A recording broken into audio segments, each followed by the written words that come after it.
इस वीडियो को पूरा देखो। आज ही आपके जीवन से सारी परेशानी खत्म होगी। और चैनल को सब्सक्राइब और वीडियो को लाइक करें। बहुत महत्वपूर्ण इंपॉर्टेंट बातें मैं आपसे शेयर करना चाहता हूं और मैं चाहता हूं कि आप सब इन बातों पर ध्यान दें। इससे पहले कि मैं वचन की शुरुआत करूं, उससे पहले मैं एक चीज आपसे शेयर करना चाहता हूं। बहुत समय पहले एक आदमी ने एक बात कही थी। उन्होंने कहा था कि चीजें इस्तेमाल करने के लिए होती हैं और रिश्तों से प्यार किया जाता है, लेकिन आज की दुनिया में आप इसे उल्टा देखते हैं।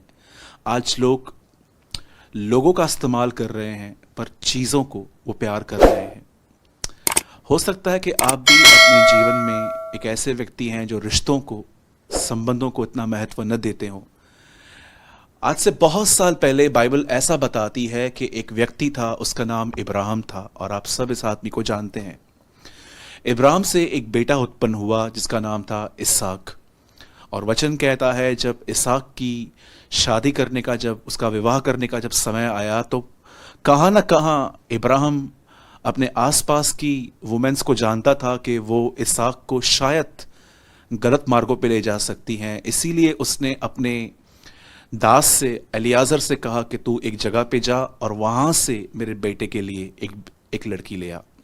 और आप सभी जानते हैं कि हाथ में सोना लेकर और ऊंटों को लेकर वो उस लड़की को ढूंढने के लिए निकला और उससे दुआ करके प्रभु की रहनुमाई, प्रभु की अगुवाई मांगी। और वचन कहता है कि जब वो इस कुएं पे पहुंचा, उस कुएं पे उसने प्रभु से ये कहा था कि प्रभु, यदि कोई यहाँ पर आए और कहे कि क्या मैं तेरे ऊंटों को पानी पिलाऊं, तो वही वो लड़की होगी जो तूने मेरे स्वामी के बेटे के लिए चुनी है।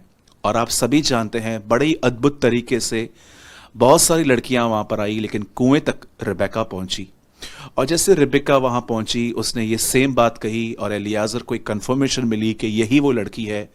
तब एलियाजर ने उस लड़की को चूड़ियां पहना दी और उसके सामने प्रस्ताव रखा। लेकिन रिबेका एक बहुत अच्छी कस्टम्स वाली गर्ल थी। वो जानती थी कि ये चीज़ें कुछ बड़े लोग ही डिसाइड करेंगे। और उसने एक काम किया, उसने कहा तुझे मेरे पिता से बात करनी होगी। और एलियाजर ने जब ये प्रस्ताव रखा कि रिश्ता इब्राहिम के घर से है, तो आप जानते हैं खुशी खुशी उस लड़की को छोड़ दिया गया। आप में से कितने लोग इस अद्भुत बात को जानते हैं कि जिन ऊंटों को रिबेका ने पानी पिलाया था, वही ऊंट उसे उसकी मंजिल इसहाक तक ले गए। जिन ऊंटों को वो पानी पिला रही थी, उन्हीं ऊंटों पर बैठ के उसने यात्रा की थी और वो उस गांव में पहुंची थी। मेरे भाइयों और बहनों, आज याद कीजिए उस समय को कि कब आप लोगों से बहुत रूठ चले, कब आपने लोगों से बहुत कड़वी तरह से बात की। मैं आपको बताना चाहता हूं, एक मसीह होने के बाद भी मैं बहुत बार लोगों से रूडली बात करता था, फोन पे, मैसेजेस पे, मुंह पे, फेस पे। आप जानते हो, परमेश्वर आपके जीवन में कुछ लोग जोड़ता है, पर हम अपनी मूर्खता से उन लोगों को खो देते हैं। क्या रिबेका जानती थी कि जिन ऊंटों को वो पानी पिला रही है, उन्हीं ऊंटों पर बैठकर वो अपनी मंजिल की ओर जाएगी? परमेश्वर आपके जीवन में ऐसे लोगों को जोड़ते हैं जो आपको आपकी मंजिल तक पहुंचाने में मदद करते हैं, पर हम कई बार विजडम न होने के कारण, सहन शक्ति न होने के कारण हम अपने रिश्ते खराब कर बैठते हैं और हम वहां तक नहीं पहुंच पाते जहां हमें पहुंचना चाहिए। क्यों यीशु मसीह ने यह कहा कि जितने तूने मुझे दिए हैं उनमें से मैं एक नहीं खोना चाहता? क्योंकि यीशु भी जानता था कि ये लोग खुदा ने मुझे दिए हैं। मैं आपको नहीं कहता हूं कि हर व्यक्ति के साथ आप मेल मिलाप रखें। बाइबल एक ही वचन है, बाइबल के हर कलाम में लिखा है कि ये करो, लेकिन बाइबल का एक ही कलाम है जिसमें लिखा है हो सके तो ये करो। और उस वचन में लिखा गया है जहां तक हो सके आपस में मेल मिलाप रखो, मिलते रहो, जहां तक हो सके। इट मीन्स बाइबल भी ये बात जानती है, खुदावन भी ये बात जानते हैं कि ये सबके साथ नहीं हो पाएगा। अगर आप एक ऐसे व्यक्ति को जानते हो जो बड़ा ईविल है, जो हमेशा आपको परेशान और आपको तकलीफ में डालने के लिए प्लान करता रहता है, तो नो प्रॉब्लम, आप ऐसे लोगों से दूर रहो। या आप देख रहे हो कि आपने किसी से माफी मांगी है पर वो आपको माफ नहीं कर रहे हैं, तो इट्स ओके, आपने माफ कर दिया है, ये बहुत है। लेकिन आज मैं बात करना चाहता हूं जिन लोगों से आपने अपना रिश्ता खत्म कर दिया है, अब आपके साथ उनका कोई मिलाप नहीं है। मैं इतना कहूंगा कि अगर आप किससे अलग भी हो रहे हो तो प्रेम से हो जाइए, रूडली नहीं, रूडनेस में नहीं, झगड़ा करके नहीं। आज बहुत बार जब हम किसी से अलग होते हैं तो बहुत रिश्ते खराब करके निकलते हैं। मैं आपको बताना चाहता हूं, यदि आप प्रेम से किससे अलग हो जाएंगे तो हो सकता है कि आगे चल के उन्हें रियलाइज हो कि उन्होंने गलत किया है। क्यों यीशु मसीह ने कहा कि जब तुम्हारे एक गाल पर कोई तमाचा मारे तो दूसरा भी कर दो? इसका मतलब क्या है? क्या पवित्र आत्मा में समझाना चाहता है कि विरोध मत करो। मेरे भाइयों और बहनों, मैं आज आपको समझाना चाहता हूं, हो सकता है कि खुदा ने आपके जीवन में ऐसे लोग जोड़े हैं जो आपको आपकी डेस्टिनी तक एक परमेश्वर का दास होने के लिए वो आपकी मदद कर सकते हैं। मैं आपको सच कहता हूं, मैं आज भी ऐसे लोगों को जानता हूं जिनके साथ मेरे संबंध बहुत अच्छे हैं, और जो लोग उनके साथ टच में रहते हैं वो लोग भी मुझे कहते हैं कि आओ हमारे कलीसिया में भी आओ मेरे भाई, प्रचार करने के लिए। क्योंकि जिससे मैंने अच्छा रिश्ता रखा था उन्होंने मेरा इंप्रेशन भी अच्छा दिया। लेकिन आप देखिए, आज बहुत हद तक हम अपने रिश्ते खराब कर बैठते हैं। मैं आपको नहीं कहता हूं कि आपको किसी की भी चापलूसी करने की जरूरत है, या मैं नहीं कहता हूं कि आपको गलत को सही ठहराने की जरूरत है क्योंकि आपकी ये मंजिल है। पर मैं आपको कहूंगा, मैं आपको जो बात समझाना चाहता हूं वो है, कहीं ऐसा तो नहीं है कि आप लोगों के साथ बहुत रूड हैं, बहुत कड़वी बातें करते हैं, वो बड़े प्रेम से आपसे बात करते हैं लेकिन आप बहुत रूडली आंसर करते हैं। कई बार आप देखिए, हमारे घर के अंदर हमारा बिहेवियर बहुत रूड होता है। कई बार हम अपनी पत्नी के साथ बहुत रूड चलते हैं, कई बार पत्नियां पति के साथ रूड चलती हैं, कभी कभी हम बच्चों के साथ बहुत कड़वे से बात करते हैं।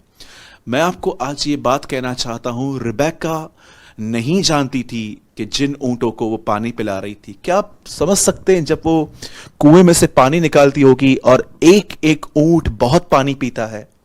क्योंकि आप जानते हो कि एक कैमल ही एक ऐसा एनिमल है जिसके अंदर पानी स्टोर करने की बहुत जगह होती है। क्या वो जानती थी कि जिन ऊंटों को पानी पिला रही है उन्हीं ऊंटों पर बैठ के वो अपने घर जाएगी? मैं आपको ये समझाना चाहता हूं मेरे भाइयों और बहनों, खुदा आपके जीवन में कुछ लोगों को जोड़ता है। अगर आप ये देख रहे हो कि कोई व्यक्ति आपके साथ कांटेक्ट में है और वो आपके लिए बहुत इविल सोचता है, मैं आपसे कहता हूं भले आप उससे दूर रहिए लेकिन खराब करके मत निकलिए। और जो लोग आपके साथ हैं पर वो आपको जानबूझ के हर्ट नहीं करते हैं लेकिन वो स्लिप हो जाते हैं, कई बार उनके मुंह से निकल जाता है, तो ऐसों को मौके दीजिए। यही एक सच्ची अमीरी है। आप जानते हो, परमेश्वर इस दुनिया का सबसे अमीर व्यक्ति है, पर उसने कभी अपनी अमीरी स्वर्ग में बैठे हुए सोने के रस्तों से, कांच के समुंदर से नहीं की है। जैसे इंसान आज अपनी अमीरी की जो दिखावट है वो गोल्ड और सिल्वर और प्रॉपर्टी शेयर्स के थ्रू, गाड़ियों के थ्रू करता है, लेकिन मैं आपको बताना चाहता हूं खुदा बहुत अलग है। वो अपनी अमीरी गोल्ड दिखाकर, हेवन दिखाकर नहीं करता। ऐसा लिखा गया है, परमेश्वर अपनी अमीरी इंसान को माफ करके और एक इंसान को मौके देकर दिखाता है। अगर आप चाहें तो आप रोमियो के 2 अध्याय में पढ़ सकते हैं, वहां लिखा है कि क्या तू परमेश्वर के धीरज रूपी धन को तुच्छ जानता है? जब परमेश्वर आपके ऊपर धीरज धरता है कि नहीं आप बदलेंगे, तो बाइबल बताती है इसके द्वारा वो अपनी अमीरी दिखाता है कि वो कितना अमीर है। और खुदा चाहता है कि हम भी इस तरह के अमीर बने। अगर हमारे कांटेक्ट में ऐसे लोग हैं जो बार बार हमें हर्ट करते हैं लेकिन वो जानबूझ के नहीं करते, वो स्लिप हो जाते हैं, तो हम भी उनको मौके दे बदलने के। पर कोई ऐसा व्यक्ति भी है हमारे लाइफ में जो जानबूझ के करता है, तो भले हम उससे थोड़े दूर रहें पर हम रूडली और झगड़े करके अलग ना हो, बट प्रेम से अलग हो जाएं। मेरे भाइयों और बहनों, खुदा आपके जीवन में कुछ लोगों को जोड़ता है जो आपको आपकी मंजिल तक पहुंचाने में आपकी मदद करते हैं। इसीलिए यदि आज आपको महसूस हो रहा है कि अगर आपने अपने परिवार, अपने कलीसिया में, अपने पास्टर के साथ या किसी से भी आपने रूड बात की है, तो प्लीज आप उन्हें मैसेज के थ्रू या मिलकर उन्हें माफ करें, अपने संबंधों को ठीक करें। क्योंकि याद रखिए, यीशु मसीह ने कहा, अगर तुम किसे माफ न करोगे तो मेरा स्वर्गीय पिता भी तुम्हें माफ नहीं करेगा। मेरे मन में यह बात थी और अब मैं आपके साथ कलाम मुकद्दस से कुछ शेयर करना चाहता हूं। और मैं चाहता हूं इस समय हम सब अपनी आंखों को बंद करें और प्रभु से दुआ करें कि अब जो कलाम मैं आपके साथ शेयर करने वाला हूं, परमेश्वर उससे आपसे बात करे। पिता, हम यीशु मसीह के नाम में आपके पास आते हैं। हम धन्यवाद करते हैं प्रभु कि आप अपनी इच्छा हमारे जिंदगी में पूरी करने जा रहे हैं। मैं दुआ करता हूं प्रभु जी, ये अंतिम समय है, होने दे प्रभु कि हम इस अंतिम समय में वैसे जिए जैसे तू चाहता है। न हम पैसों के पीछे भागें, न शोहरत के पीछे, न बड़े नाम के पीछे, लेकिन हम तेरे पीछे क्रूस उठाकर चलते रहें। आज के कलाम के द्वारा हमसे बात कर। विश्वास करते हैं आपने हमारी दुआ को सुना, यीशु मसीह के नाम में, आमीन आमीन। आप सभी जानते हैं आज थर्सडे है और इस समय आज के दिन हम वीडियो कभी भी नहीं डालते हैं, लेकिन लॉकडाउन होने की वजह से सब लोग घरों में बैठे हैं और मैं सोच रहा था कि हम सारा दिन बैठ के भी हम 24 घंटे तो बाइबल नहीं पढ़ सकते हैं, तो मैंने आपके लिए एक सरमन रेडी किया ताकि मैं इस लॉकडाउन में आपके साथ संगति में रहूं। और आज मैं आपके साथ कुछ शेयर करना चाहता हूं जो बहुत इंपॉर्टेंट है, जो आपको आने वाले दिनों में एक योद्धा, एक लड़ाई करने वाला व्यक्ति, शारीरिक तौर से नहीं पर स्पिरिचुअली आपको स्ट्रांग कर सकता है। आइए, मैं सबसे पहले चाहता हूं आप में से हर व्यक्ति जो मुझे देख रहा है, मैं चाहता हूं इस समय आप जब घरों में बैठे हैं तो आप इफिसियों का 6 अध्याय अपने कलाम मुकद्दस अपने बाइबल में खोलें और मैं आपके लिए एक आयत पढ़ रहा हूं। The book of Ephesians chapter 6 verse 11, 11वां वचन। परमेश्वर के सारे हथियार बांध लो कि तुम शैतान की युक्तियों के सामने खड़े रह सको। सबसे पहले मैं चाहता हूं अब आप अपना बाइबल अपने पास में कहां रख दें और आप ध्यानपूर्वक बातें सुनें। आप जानते हैं इज़राइल के लोग जो थे, जो मूसा के द्वारा मिस्र से निकाले गए थे, वो कभी क्यों कनान नहीं पहुंच पाए। ऐसा लिखा है कि पहली पीढ़ी जो थी वो मर मिट गई, लेकिन जो रास्ते पर उनसे पैदा हुए थे वो वहां पर गए और पहली पीढ़ी में सिर्फ 2 ही लोग गए जिनका नाम था यहोशू और कालेब, जोशुआ एंड कैलेब। और आप सभी जानते हैं इस बात को कि वो जो लोग मर गए और वो नाश हो गए, वो क्यों नाश हुए, उनके 5 रीजंस कुरिन्थियों में लिखे गए हैं। एक, मूर्ति पूजा, दूसरा व्यभिचार, तीसरा लालच और चौथा कुड़कुड़ाना। पर 5वीं बात पे बहुत कम लोगों ने ध्यान दिया है, जहां ऐसा लिखा है वे खेलते कूदते उठे और खाते पीते बैठ गए, पिकनिक। आप जानते हो परमेश्वर उन्हें ऐसे रास्तों से क्यों लेके जा रहा था जिन रास्तों में जंगल था। एक दिन जब मैं कलाम मुकद्दस पढ़ रहा था तब मैंने खुदावन से पूछा, खुदा क्या और कोई रास्ता नहीं था जो आप उन्हें जंगल से ले गए, कांटों से, पत्थरों से, ड्राई लैंड से, जहां पर पानी नहीं मिलता था, कभी बार वो खाना नहीं मिलता था। अब जानते हो क्यों परमेश्वर उन्हें टफ टाइम से लेके गया? क्योंकि प्रभु जानता था कि अगर वो इन रास्तों से नहीं गुजरे तो आगे चल के जब ये कनान की तरफ पहुंचेंगे तो बड़े बड़े दानवों को से भी नहीं लड़ पाएंगे। छोटी छोटी परीक्षाएं आपको बड़ी परीक्षाओं के लिए तैयार करती हैं। यीशु मसीह को देखिए, उसके डे 1 से लेके लास्ट तक वो परीक्षाओं में था।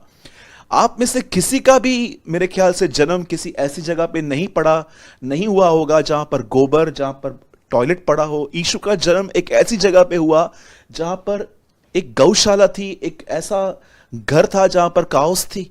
और उसका अंतिम दिन कहां था? क्रूस पे। यीशु ने डे 1 से परीक्षाएं देखी। कितनी बड़ी बात है, हम में से बहुतों का जन्म हॉस्पिटल्स में और एयर कंडीशन के हॉस्पिटल में हुआ, लेकिन हमारे उद्धारकर्ता का जन्म वहां पर हुआ जहां पर लोग एक दिन भी रहना पसंद न करें। आप जानते हो बाइबल ऐसा बताती है कि खुदावन उन्हें वहां से ले गया। प्रभु उन्हें एक युद्ध के लिए तैयार कर रहा था। आज भी आप देखिए बहुत सारे लोग इन दिनों में, मसीह लोग डिप्रेशन में हैं, सेम गुनाहों में हैं, रोज पाप करते हैं, रोज माफी मांगते हैं। कुछ लोग ऐसे हैं जो दूसरों की गलत बातों को अपने दिल में लेकर बैठे हैं, माफ नहीं कर पाते हैं। मुझे नहीं लगता है कि ये एक मसीह जीवन है। मुझे नहीं लगता कि ये वो जीवन है जिसको जीने के लिए खुदा ने हमें बुलाया है। No, it's not possible. ये हो ही नहीं सकता।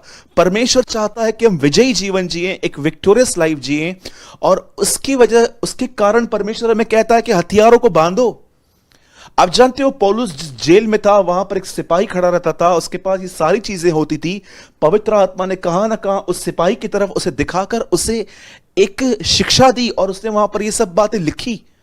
बाइबल ऐसा बताती है कि तुम अपने आत्मिक हथियारों को बांधो। क्यों? क्योंकि आप एक लड़ाई में हो, और याद रखिए, आपका जो दुश्मन है वो दिखाई नहीं देता, वो एक आत्मिक दुश्मन है, और उसके जो हथियार हैं वो है शैतान के विचार, थॉट्स। वो कई बार आपको पास्ट में ले जाएगा, कई बार वो आपको फ्यूचर में ले जाएगा, कभी कभी वो आपके पास्ट में की गई गलतियों की वजह से आप जो सफर कर रहे हो वो उसमें आपको डिप्रेस रखेगा, या तो कभी कभी वो आपको फ्यूचर की तरफ ले जाएगा। लेकिन याद रखना, यीशु ने कहा आज के लिए, आज का दुख बहुत है। डेविल आपको बहुत बार पास्ट में ले जाएगा, डेविल बहुत बार आपको फ्यूचर में ले जाएगा, लेकिन खुदा आपको प्रेजेंट सिचुएशन में संभालता रहेगा। जरा देखिए, आज मैं आपसे पूछना चाहता हूं, जब आपको ख्याल आते हैं, थॉट्स आते हैं, तो मैं आपसे पूछना चाहता हूं उस समय आप क्या करते हैं? बाइबल ऐसा बताती है, शैतान यीशु को एक जगह पे ले गया और पहली पहली परीक्षा यीशु को उसने दी। यीशु भूखे थे और वो कहता है पत्थर को रोटी बन जाने के लिए कहा। आपको पता है, अगर आप स्मोकिंग करते हो तो वो आपको बार बार सिगरेट दिखाएगा।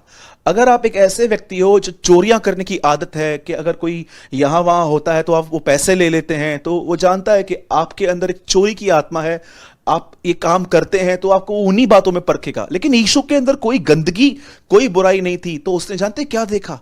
कि ये क्रिएटर है, इसको क्रिएशन बनाने के लिए थोड़ा हम परखेंगे कि ये ऐसा काम कर दे जो मेरे कहने पर है। और आप सभी जानते हो कि क्रिएटर को क्रिएशन के लिए टेम्प्ट किया गया कि कुछ बना, लेकिन यीशु जानता था ये वाणी कहां से आ रही है। उसे कहा गया पत्थर को रोटी बना, तब यीशु ने कहा नहीं, लिखा है।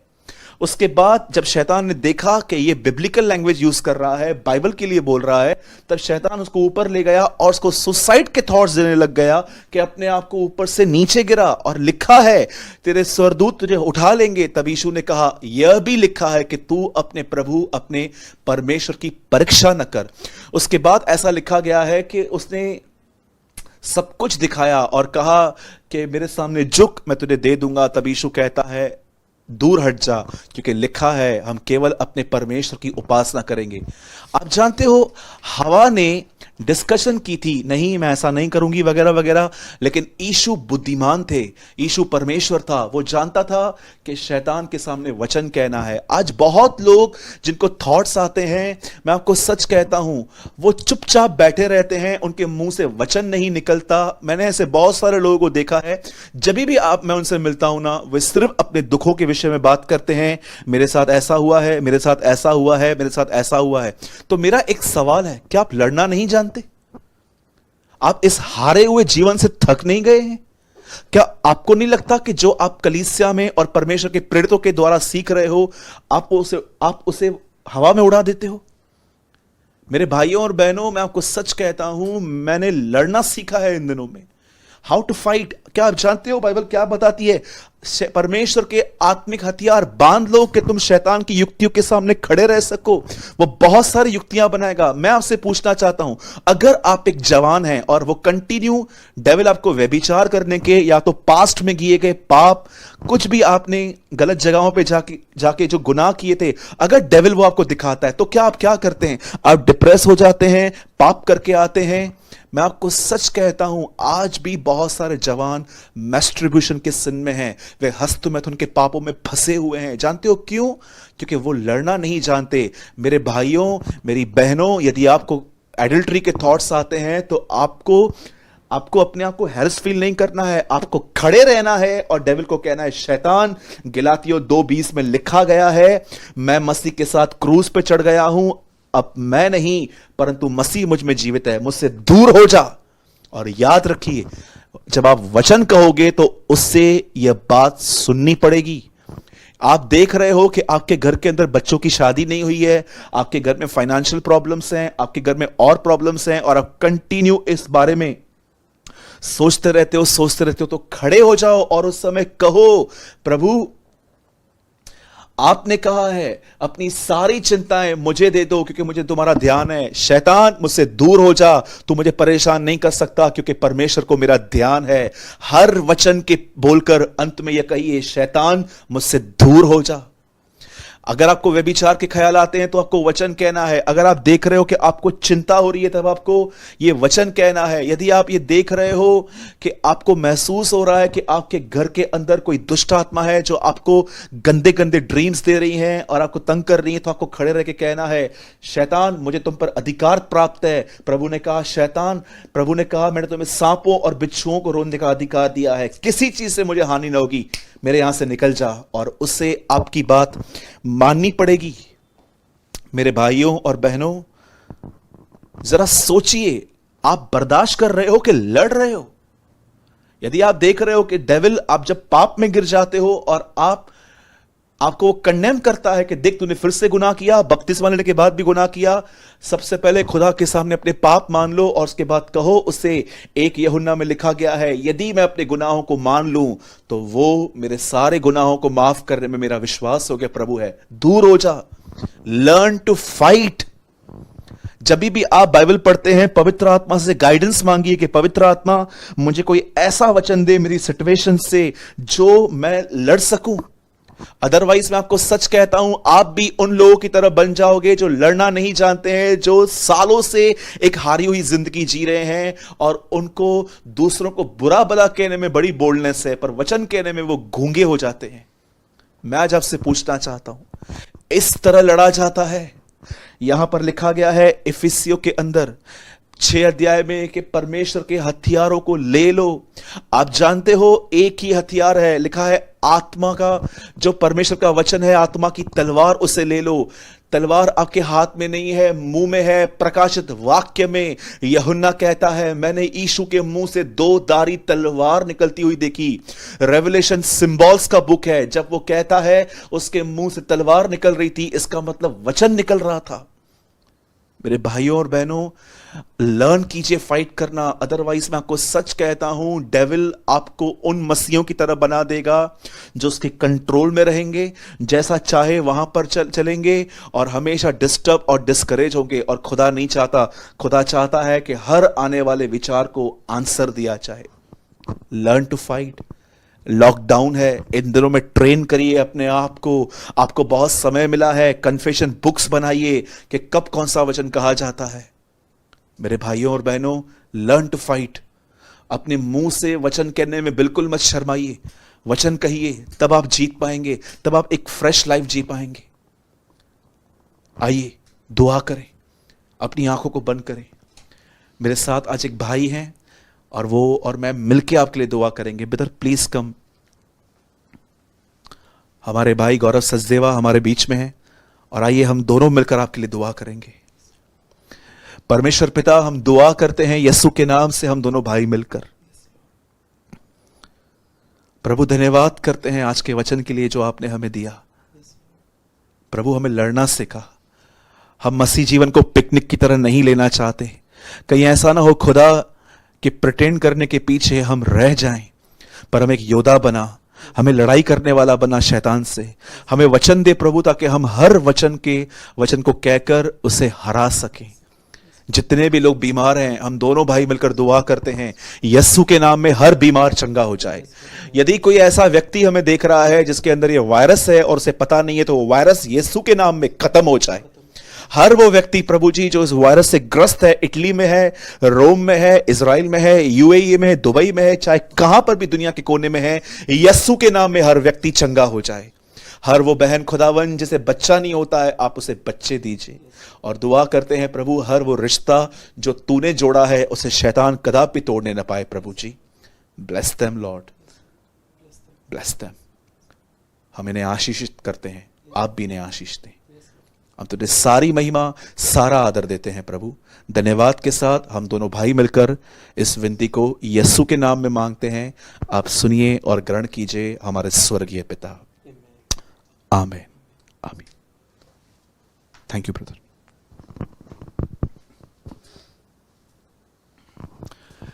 मेरे भाइयों और बहनों, मैं एक अनाउंसमेंट आपके साथ फिर से करने जा रहा हूं। आप सभी जानते हैं कि इन दिनों में लॉकडाउन चल रहा है और आप सभी जानते हैं बहुत सारे लोग हैं जो इन दिनों में बहुत तकलीफ में हैं। विशेषकर वो लोग जो बेचारे रोज कमा के रोज खाने वाले लोग हैं। हमें प्रतिदिन हमारी सेवकाई में ऐसे बहुत सारे कॉल्स आते हैं। ऑफिस में भी ऐसे कई सारे लोग आते हैं जो कहते हैं कि हमारे पास कुछ भी नहीं है खाने के लिए क्योंकि हमारा काम बंद है। मैं आप सबों को धन्यवाद देता हूं क्योंकि आप में से कुछ लोगों ने हमारी मदद की है और हम सच में आपके शुक्रगुजार हैं। आपने न केवल हमारी पर इन लोगों की और परमेश्वर के राज्य की मदद की है। एक बार फिर से मैं आप सबों को धन्यवाद देना चाहता हूं और मैं आपको एक और चीज़ बताना चाहता हूं। अब भी बहुत सारे लोग हैं जिनके पास खाने के लिए कुछ नहीं है। मैंने लास्ट वीडियो में आपको बताया था फेसबुक पे कि ऐसे लोग भी हैं जो पानी लेकर उसमें बिस्किट्स को डिबो के खा लेते हैं और सो जाते हैं। हम ऐसे परिवारों से मिले हैं जिनके पास जब हमने राशन पहुंचाया तो उन्होंने कहा आप लेकर आए इसलिए खा रहे हैं, अदरवाइज हम ऐसे ही खा के नहीं तो हम ऐसे ही पानी पी के सो जाते थे। तो मैं आपसे कहूँगा आप प्लीज़ इनकी मदद करें। आप इस समय मेरे स्क्रीन पर एक नंबर देख रहे हैं 9822170886। ये हमारे ऑफिस का नंबर है। अगर आप चाहें तो आप इस नंबर पे हमें व्हाट्सएप कर सकते हैं और हम आपको अकाउंट नंबर भेजेंगे और आप इन लोगों के लिए अपना हाथ बढ़ा सकते हैं। यह ऐसा समय है कि अगर आपको लगता है कि प्रभु ने आपको शक्ति दी है, प्रभु ने आपकी ताकत, प्रभु ने आपके हाथ में कुछ दिया है, तो अपनी मुट्ठी को बंद न करें और ऐसों की मदद करें। प्रभु आपके साथ है, वो आपसे प्रेम करते हैं और मैं आपको ये कहना चाहता हूँ कि इन लोगों की मदद ज़रूर करें। और यदि आपने आज की वीडियो से कुछ लर्न किया है तो नीचे ज़रूर कमेंट करें और हम जल्दी दूसरे वीडियो के साथ भी आपसे मिलेंगे। और मैं विश्वास करता हूँ आपने आज बहुत सिंपल वे में सीख लिया होगा कि कैसे लड़ा जाता है। तो प्रभु आपसे प्रेम करते हैं और वो आपके साथ हैं और वो आपकी रक्षा करते रहेंगे। आप सभी को जय मसीह की।